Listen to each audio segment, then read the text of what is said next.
back here. I will be back here, and I will be back with another vengeance.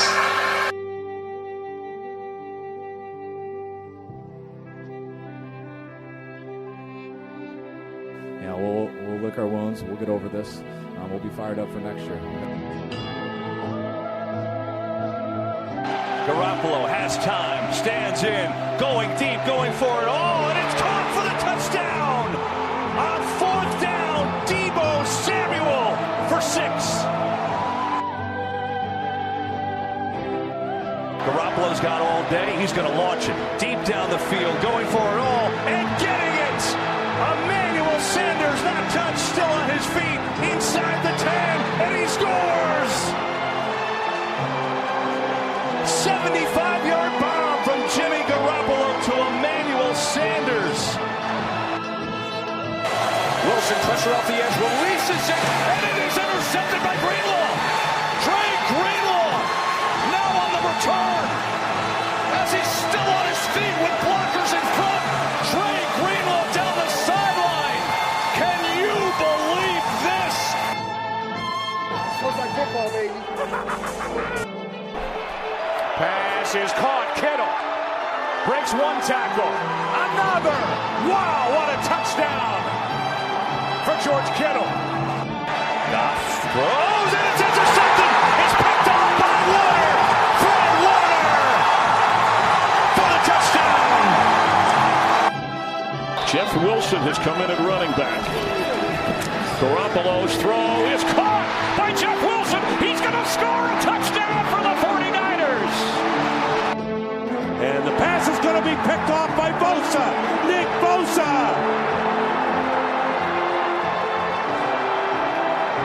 Can't bring him down till he gets to the 8-yard line. Wow. Now Evans in the slot. Winston picked off. It is Richard Sherman, who did not have an interception last year, and he returns it all the way for a 49ers touchdown, 32-yard. Garoppolo fires. It is caught. Still on his feet is Kittle with a big play. And the stiff arm. George Kittle. Flags fly. He's down to the 30. What a run by George Kittle. Taking on everybody. Feels great, baby. Gold-blooded motherfuckers. The shit show's going to sound a little different tonight. We'll get to that when we get to that. What's up, motherfuckers? We are here. I am here. You are there. Rob is where he is. But we all are who we are. And this week we're winners. Got to win one more. Very dicey situation, and it's getting dicier by the minute. I'll tell you this, Bob. I don't feel comfortable. No. Do you? No. And we should feel more comfortable, because if the only team that could really get there instead of us, if they get there instead of us, it's not right, because that team sucks. Right. The same. They're fucking terrible. That team getting in the playoffs is a fucking tragedy if they get in. I agree. And it's fucking sucks. There's not a single team in the entire league that is afraid to face the fucking Saints. If they get in, it's a fucking joke. I mean, our situation, well, we'll get into what our situation is. Well, I guess you're going to get into that now. But so, I mean, it's the fucking COVID. I mean, the COVID right now is overshadowing a pretty nice victory. And it's honestly keeping like a hush-hush on the Trey Lance start. You know what I mean? Yeah, I don't know that it's going to affect us much as long as nobody extra goes on. Because it's our secondary right now. Yeah, this is the same thing as Mitch last week, though. He was back in time. Right. That's what I keep telling myself, and I'm hoping these guys can get back in time.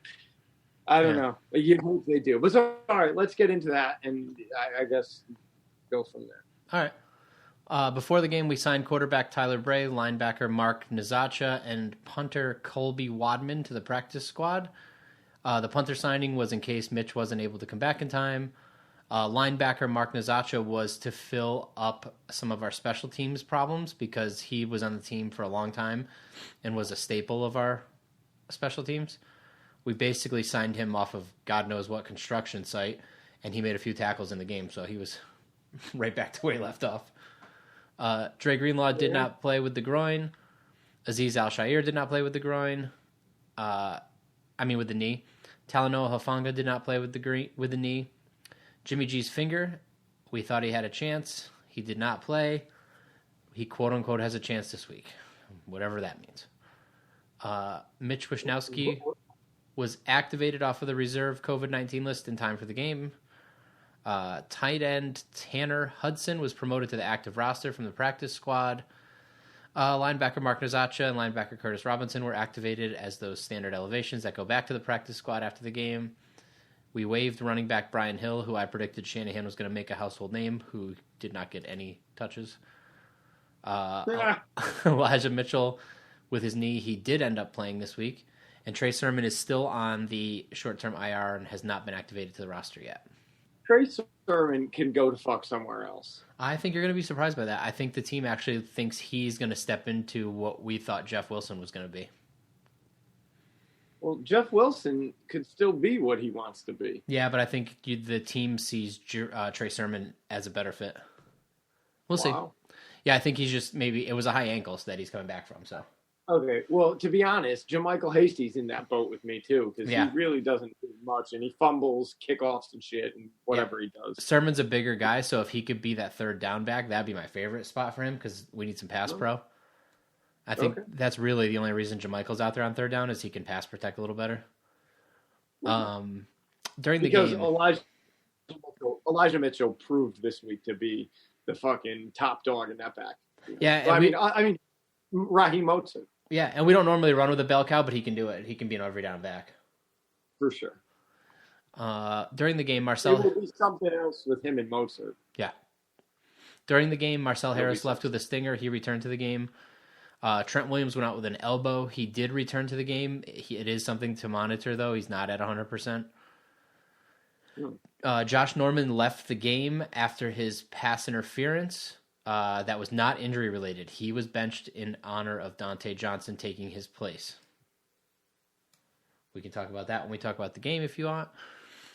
Jimmy, that's a wild ass situation, but fuck Norman. You know what I mean? Like, we know who Dante Johnson is, and you know what? At this point, we know exactly who Josh Norman is, and I'd rather have Dante Johnson. He's less of a liability.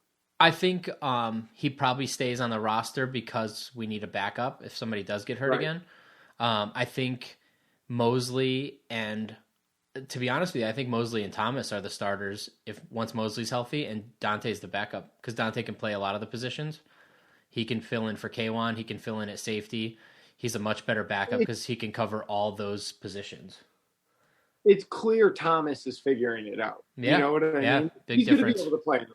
Yeah, I think he's going to be able to, There's two sides to that. Is he getting better, or was it because we played the Houston Texans?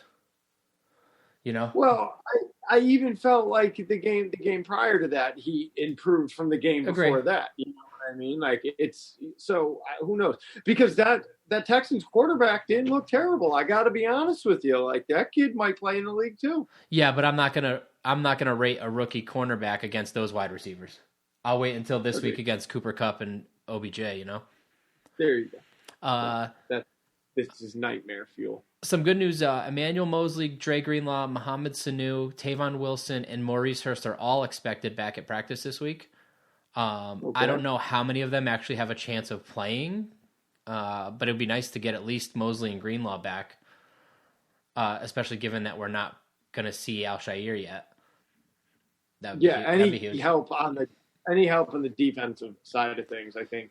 Not necessarily any depth. Yeah, is a positive thing because we're down to bare bones. But they're still operating at a good level. But and Marcel Harris played a good game, but it'd be nice to have Greenlaw in there too.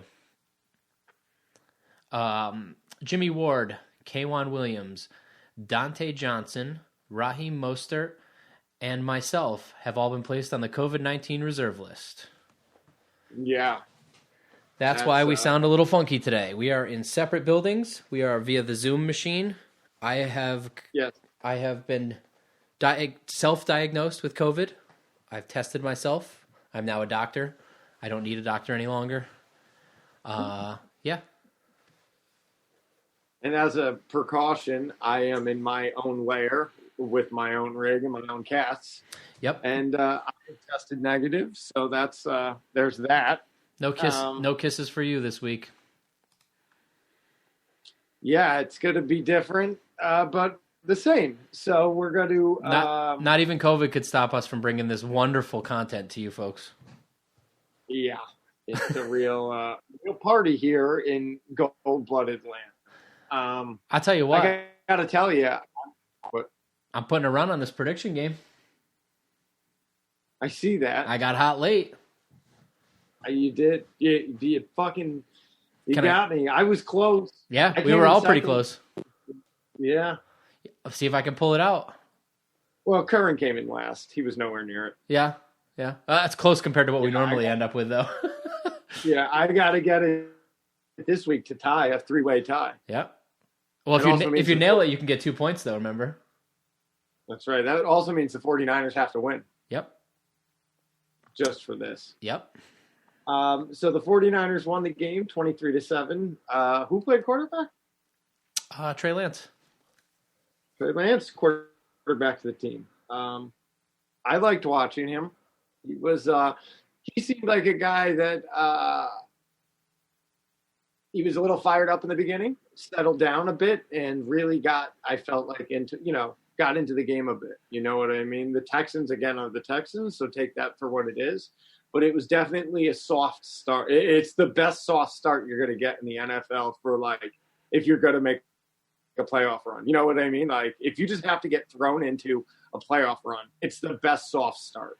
Yeah, as I see it. Yeah, I had such a range of emotions. I mean, he looks like a rookie quarterback that doesn't have a lot of experience. Yep. He looks like he's got all the mechanical parts we need. He can run, he can throw, he's got a great arm. Some of those balls, there were some of those throws Jimmy will never make in his entire career. A couple that he made in that game, Jimmy will just doesn't. They're just not in his tool belt.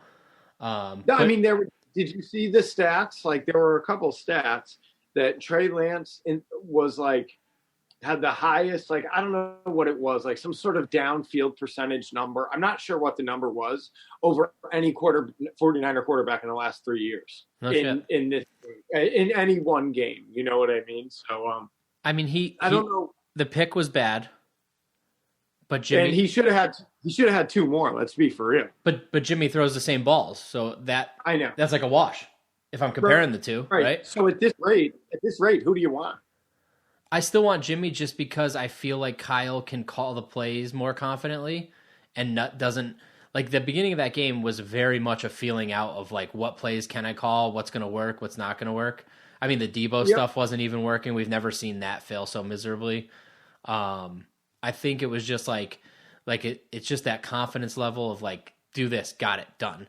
And he'll get there. I'm not worried about. I think he's got a great career ahead of him. I hope. I mean, I saw enough to know that the talent's there.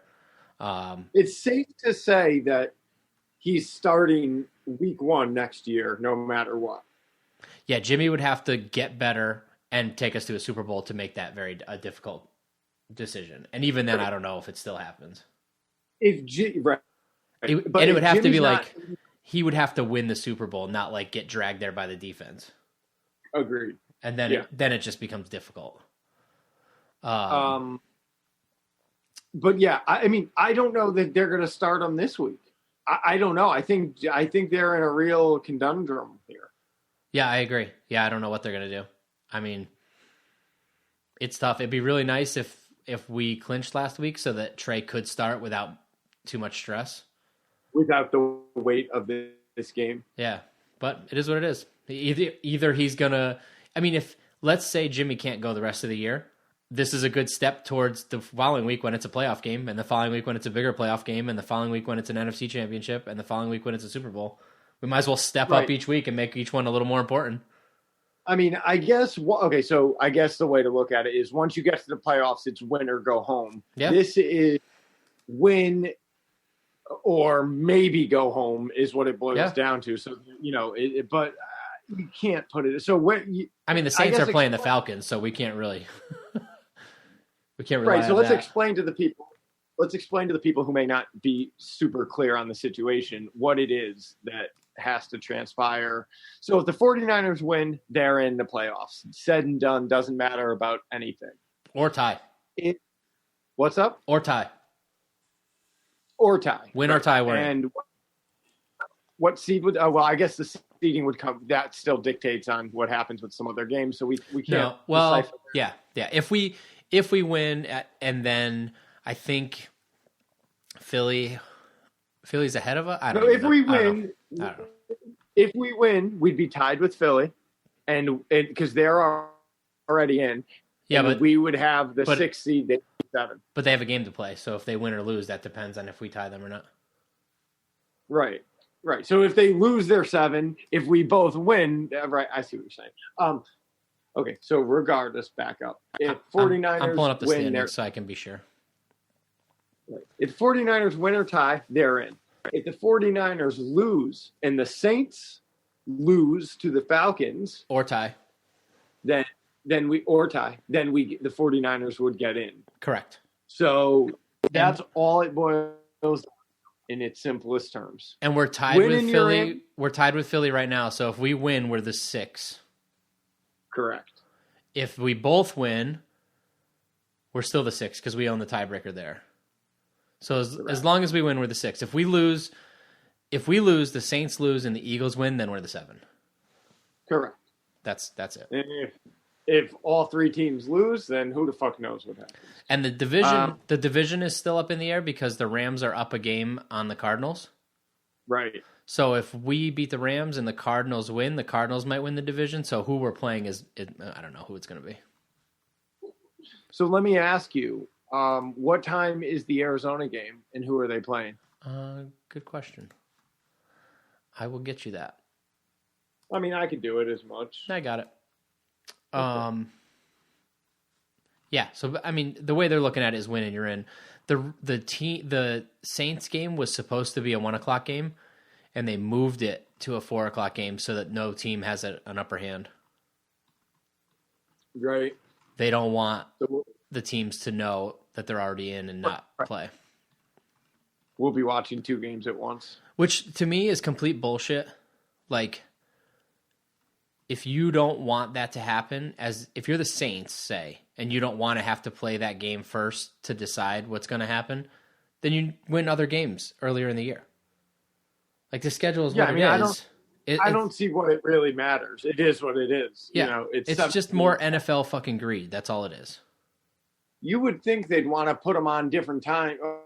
Well, then, yeah, I hear you. It's just NFL greed. That's all it is. Because the NFL wants more games that matter. If the Saints lose at 1:00, then the 49ers game doesn't matter. So less people are watching. It's less of an interesting game. But that's how people get hurt. That's how, like, our season's on the line. It's so fucking stupid. It only matters on one end. They want the plot line as thick as possible. Yeah.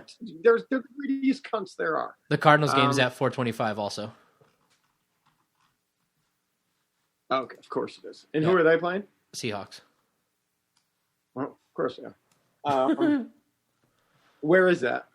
That is in Arizona. Seattle. I wanted it to be Russell Wilson's goodbye. No, that was last week. The world on fire in Seattle. No, fuck it. All right, so back to this game. So Trey Lance, he was out there. He did some nice things. There were definitely a couple plays that he stepped out of danger and was very calm and cool with his next move, which impressed me. But then there were also times where he just did, the 3 passes that should have been intercepted. One was actually caught by Brandon Ayuk out phenomenally. That was a fucking unbelievable catch. Yeah. That really was. It was fucking crazy. It was wild to run that play with 7 seconds. Like, that was sketchy enough. What the fuck? Yeah, it was pretty wild. And then to get all the yardage back, because then they got all the yards back plus 5 that they lost on the back. What made it extra impressive to me was the fact that, like, how Shanahan plays the end of that half. Him and Jimmy have been doing that together for years, so, like, Jimmy knows what he wants. He probably doesn't have to go too much into detail. But, like, that had to be on the fly with Trey Lance, and it still worked out pretty well. pretty fucking perfectly. You're right. I completely agree. When they did it, when they were deciding to run the play with 7 seconds, I was like, "What is this fucking real life?" Like, It was pretty wild. What the fuck? Yeah. So the only points Houston had was after the interception. Right. Defense balled. All day. I mean, you ask the defense to step up and carry a rookie quarterback, you can't ask for more than 7 points only off of an interception. Yeah. I mean, Jesus Christ. And the interception was deep in their territory, right? Absolutely. And they were fucking balling. I will say our interception, if that went the other way, I would have lost my mind. So I would have lost my mind if that was a fumble. I don't know. That's like the Navarro Bowman situation from all those years ago, but like in our favor. Yeah, there's no way you can say forward progress stopped when he's still if that touchdown a couple weeks ago where the whole line pushed the fucking running back in, if that's allowed to continue, this is a fumble. Like, you can't have both of those in this league. I agree. It was insane. Completely a fumble. You right? Yeah, I'm shocked. Yeah. I was shocked. Yeah. We had 2 plays that were just given to us. And what was the next one? What made it crazy about the interception and then fumble is that they called it forward progress stopping, which makes it unchallengeable. Like, if they said down by contact or like he was down before he fumbled, that's all challengeable. But forward progress is a not challengeable play. As soon as they said that, I was like, oh no, they're going to fucking lose their mind. If I was the head coach of a team that call went against, I might lose my job. I might be out of the NFL. I might Antonio Brown the fucking team if I'm the head coach. So hold on. So then we get the ball and they throw a deep ball to Brandon Ayuk or I don't know, Deebo Samuel, and it was a very questionable pass interference, right? Agree. Like if those 2 calls were back to back against the Niners, it would have been ugly. I would fucking kick a hole right through my TV. Yeah, for sure. Like, no problem. If I was the Texans head coach after all they've dealt with the Deshaun Watson going into the season, JJ Watt leaving the team, I mean everyone abandoning him, and then all the bullshit, and then those 2 plays, I might have just AB'd the fucking place and taken my clothes off and walk right off the fucking field. At the very least, I'd pull a pair of brass knuckles out and punch the referee. Like, I would be fucking pissed. I would be so fucking. I couldn't believe it when they said forward progress had stopped. I was like, oh my god, there was no whistle. I didn't hear a whistle. Even Marcel Harris afterwards was like, yeah, I was pretty happy. I'll take it. Yeah, I don't see how you can't be. It was completely ridiculous. It was so insane. The second half starts, and Niners get the ball, and they come down perfectly and score 7 points. Right? No. Absolutely not. It's not how the second half did start? I'm sorry. Yeah. Second half started with us with the ball, and they drove down the field, and then 4th down, we didn't get it, and we turned the ball over on downs. Oh, you're right. That's right. Okay. 4th and 1.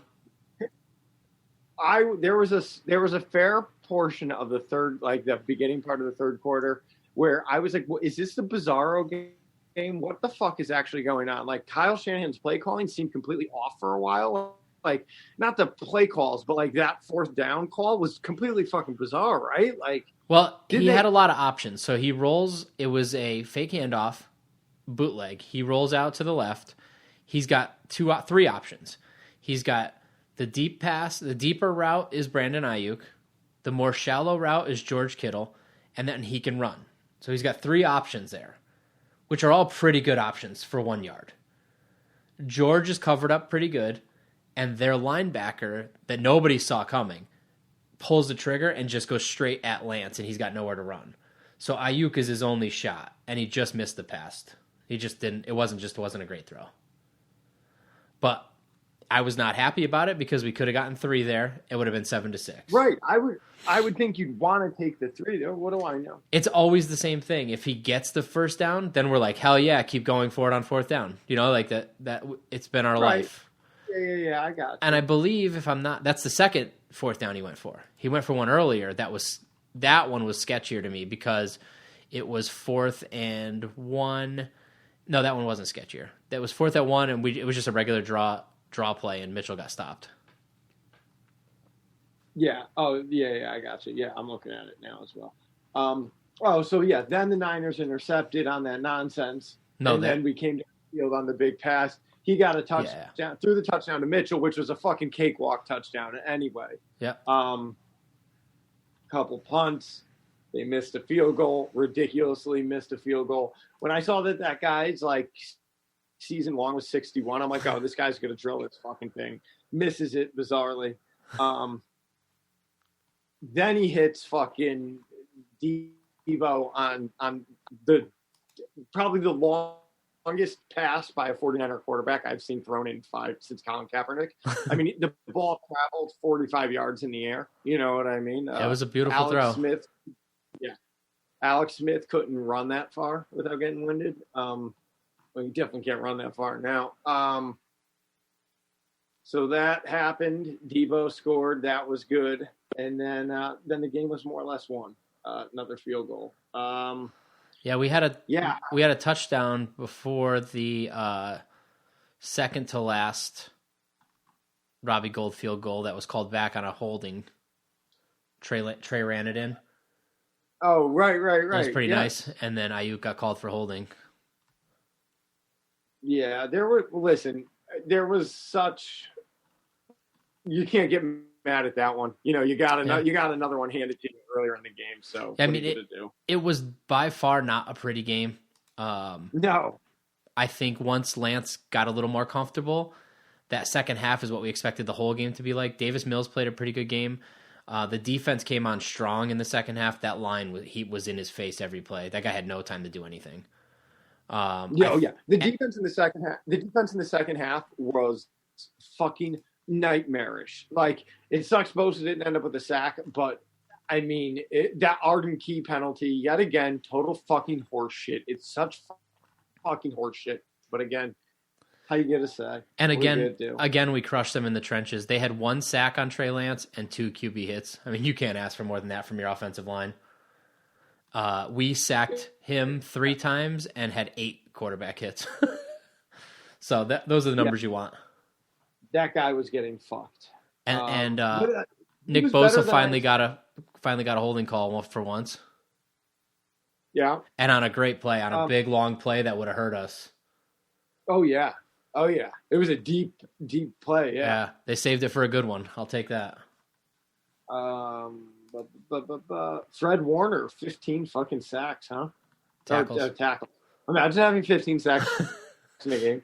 I feel like that's not that crazy for Nick Bosa. I feel like they would just like attack him and injure him before that could happen. I would love to see that. You see TJ Watt is 1 away from, what's his name's record? Strahan? Good, because it's so hollow anyway. Well, it kind of sucks because so is having an extra game. Oh, right. You know, if TJ Watt breaks it this year, it's like, of course, you know, that's the difference. I totally back what Cooper Kupp said then. Yeah. Did you see that? Yep. Yeah, that's humble and honest. Yeah, agreed. I mean, how do you to say it? Yeah, agreed. Absolutely. All right, so I'm not gonna do singing today because this is too weird for me. So are you embarrassed to sing with Baby in the house? Yeah, no, all I do is sing with Baby in the house. It's just I don't know. It's I was weird. hoping you guys would do a Beast of the Week duet, but all right. Well, hold on. Hey, Jessica, you want to sing? No, she's not into singing. No. All right. Well, so we're not going to do the singing, and Baby shut us down. So the Beast of the Week here. Let's take a look at it. Offensive. Wow. I'm gonna give it to Trey Lance. The stat line and the numbers. If Jimmy had that game, he probably isn't getting Beast of the Week. But Jimmy's also not a rookie quarterback in his second start in the NFL in a game that matters. Yeah. I think given all the stuff and the fact that Trey's been thrust into it, that's why I'm giving it to him. I would like to honorable mention Elijah Mitchell for breaking 100 yards yet again, coming off an injury, first game back, 21 carries for 119 yards, 2 receptions for 11 yards and a touchdown. And he broke the all-time 49ers record for yards by a rookie, rushing yards by a rookie, which is impressive. And he did it in this would have been a regular season lengthwise, right. And he missed how many games? So I'm going to give Elijah Mitchell the Beast of the Week, and I'm going to add a nugget to your stat. You think you know everything. He also broke the rookie record by a running back for most yards from scrimmage.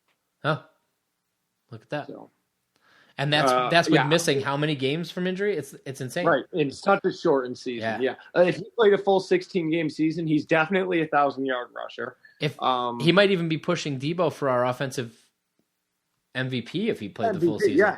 Because who knows how many touchdowns he would have ended up with, no and doubt. Debo probably would have less touches if Elijah was in all those games. Agreed. He would definitely not be rushing it the way he was. But the other thing to say about Debo is, I don't know if when they give Debo the ball at the 32, I don't know if they really expect that to go for 32 yards, but it fucking does. Yeah. So you know what? Like, who's to say that, I'll tell you what. 26 or whatever, it's insanity. With these weapons playing like this, with him back at full force, I mean, Debo, George, Brandon, Elijah, with those 4 weapons on offense, I feel so bad for Jimmy that he got this close in his final year with us, and now he just can't play. Like, what could have been? I just hope we can get into the playoffs with whoever's playing quarterback, because they just need to click. You know what I mean? Anything can happen at any time. And that's why I said it would be such a shame for the Saints to get in over us, because that team sucks. Everyone knows what they are. If they win, it's because the other team gave it to them. They're not going to come out and dominate anyone. I mean, this team can come out on defense and fucking shut a team down and win 3-0. Like, that can happen with this fucking defense. I can't imagine Matt Ryan and the Falcons, letting the Saints by this game. God, I hope not. They're going to give them a run. I hope so. All right. Defensive side of the ball. This one's a little tougher for me. The numbers are flashy for Fred, but I feel like he didn't have a great game. He's definitely the one that gave up the touchdown. He was in coverage on that and just tripped and fell and just wasn't even there to put a play on it. Ambry Thomas played a much better game. Nothing Beast of the Week, but much better. If he comes up with that pick, he might be Beast of the Week just for the turnaround on him. But I think it goes to Arden Key. I agree, actually, here, yeah. A tackle, a sack, a tackle for a loss, and 4 quarterback hits. He's the one that put the hit on Mills when he threw the pick to Marcel Harris. So that kind of goes in his pocket. Yeah.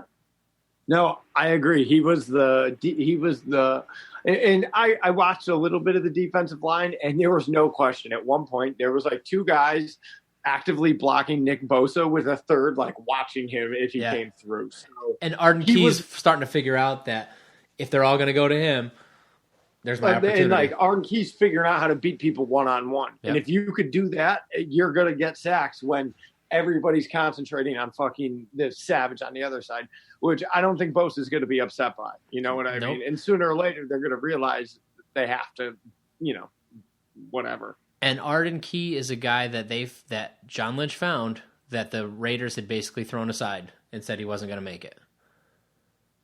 He played for the Raiders. He never put up numbers like this. He's one of those guys like Samson Ebukam. What's he got, 6 sacks on the year? Something like that. Samson Ebukam and who's the other one? Amenahu. Those guys that keep flashing that other teams that kind of cast off. This team seeks out.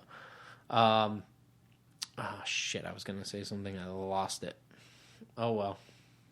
Sure, it wasn't good. At least I didn't interrupt you and change the subject and throw the bitch off fucking tracks.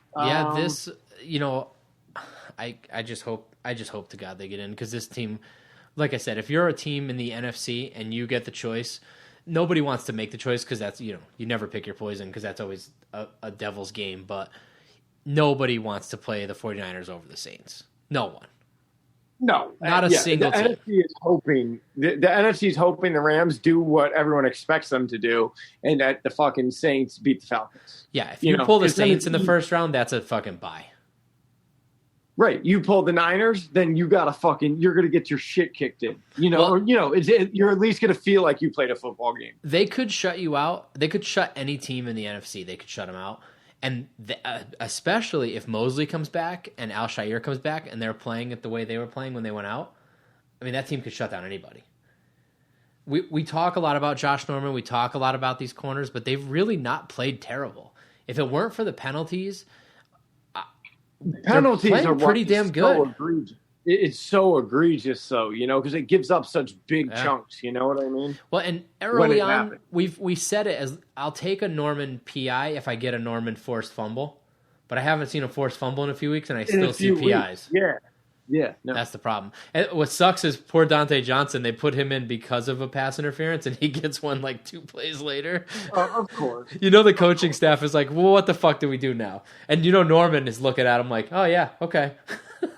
I don't know. Did you put this in they signed a cornerback to the practice squad today. Oh, I didn't see it. Yeah, from I'm the sure it's real. He looked like he had played. He was on the Bengals. I don't know. Bengals practice squad. I don't know. Huh. Did you see Joe Burrow's set a record for most yards by a quarterback over 2 games? He's balling. He looks like the real deal.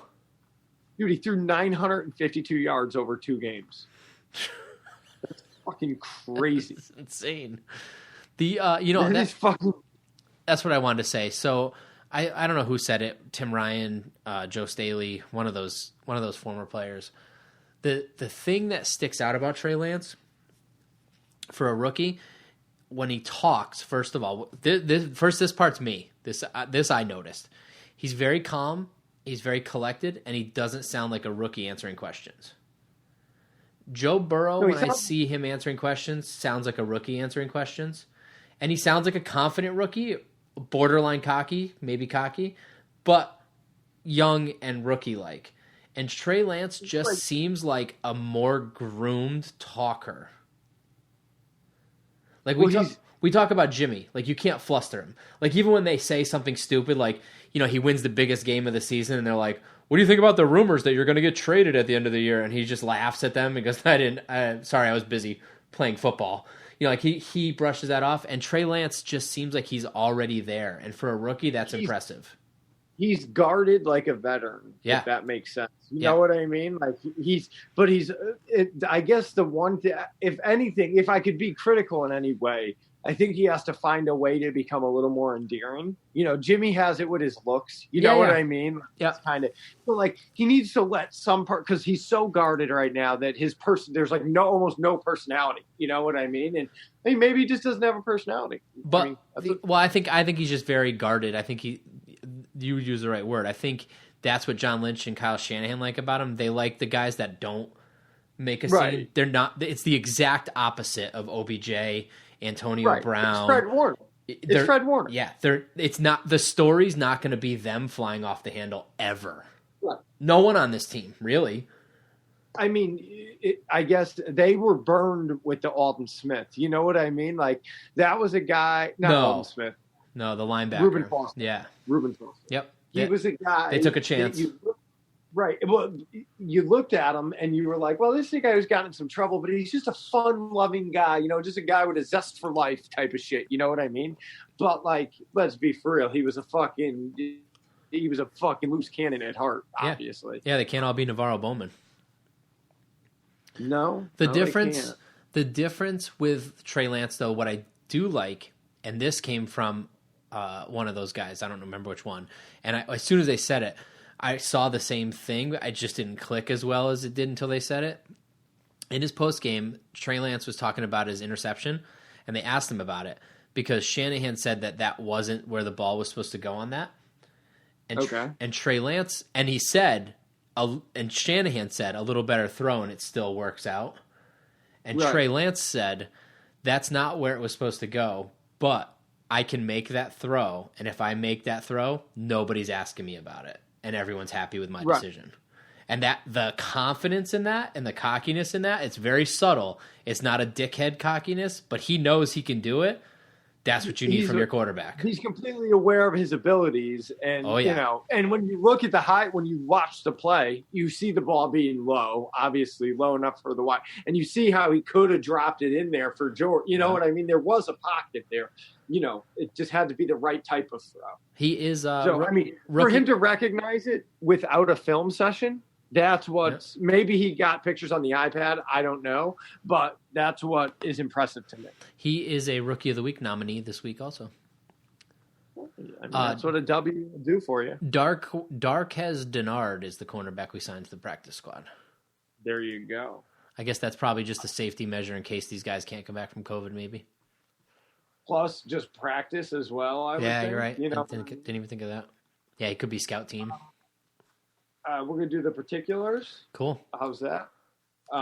They're at the bottom there. I don't know if you know. Yeah, I got it. Listen, cunts, if you want T-shirts, get them. It's my understanding that they're doing tax shit with fucking all that, so I want to get rid of it. Once the season's over, I'm pulling the T-shirts. So get them now or I'm burning the dead stock. Wow. Goldbloodedpodcast.bigcartel.com.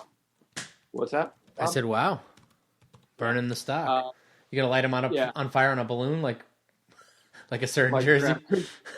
I might put them on and light them on fire. I don't know. Give us money so I can purchase gasoline to burn the T-shirts. www.patreon.com/goldbloodedpodcast. You know what to do. We appreciate the ducats. Reviews, you twats, however you listen, Stitcher, YouTube, AM, FM, whatever it is, go to their website, find their review section, and leave us 5 stars. You can leave us 1 if it's funny. If not, fuck off. Email us. This is how we interact with the people that listen to this shit show. Email us, leave us a voicemail, whatever. goldbloodedpodcast@gmail.com. We have an Instagram ran by the Dark Horse, Michael Curran. He's gone dark. We can't even get pics from him. Wendy Curran, where's Michael? Is he okay? Let us know. And that's it. Bob. Yes. What else we got? What's the That's clock it. say? We're ready. We're good. We're good. I don't even need to see it. So what I'm going to do is I'm going to hit the rig and then we're going to regroup for episode 2. So with that said, Bob, hit stop.